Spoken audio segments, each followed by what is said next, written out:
I'm Christine Milne, Australian Greens Senator for Tasmania and spokesperson on climate change and energy. I'm here today in the beautiful Derwent Valley in the south of Tasmania, and I'm here at a very special brewery, 2 metre tall brewery, where they grow everything and produce the beer and cider, and they do it using what Tasmania has, our clean air, clean water, wonderful environment. Ashley, tell me about what you do.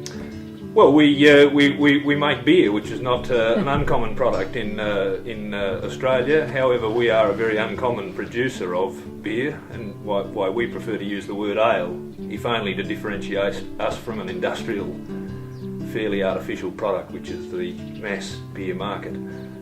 We are in an environment which is 96% controlled by 2 brewers. So we represent a very minuscule but a very unique part of that industry, and hopefully a growing part of it. I'm not a classic brewer, I'm actually a winemaker, and so I've come to the brewing game having made a fairly interesting assumption. I thought as a winemaker that you grew grapes, you pressed grapes, you made wine, you sold your wine. So when I decided to come to Tasmania and make some ale, I thought, well, I have to grow my barley, grow my hops, grow my wheat, and make my beer and sell my beer. I find out that we're probably the only one, certainly in Australia and maybe even in the world, that's actually going to that extreme with the ales that we produce. Yes, it's fantastic here. This whole area used to be so well known for its hops. For its hops, and the only use of hops is flavouring and aromatising beer. And we're in a valley that grows so many hops and has no breweries.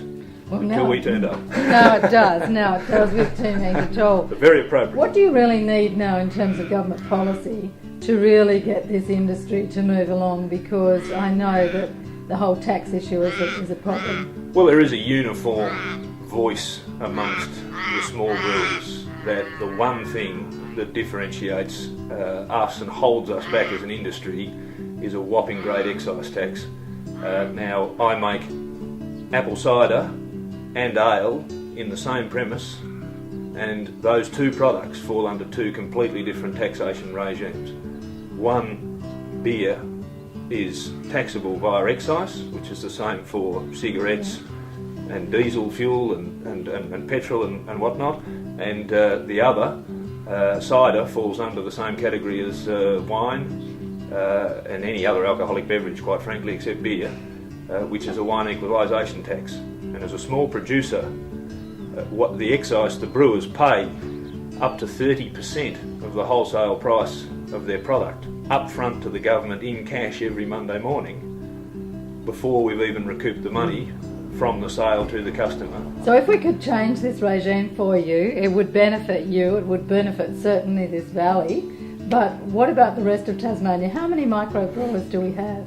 When we started, we were the second by 4 months. Today, 2010, there are now 6 to 7 projects. So in a very short time, we've seen an emergence of, despite the taxation regime, of a little industry, and all of those brewers are located outside of the capital cities. So this is a great industry for rural and regional Australia, rural and regional Tasmania in particular. What we've been encouraging is people on the land to grow the product and then downstream it and value add it. And here, 2 metre tall, they're doing just that.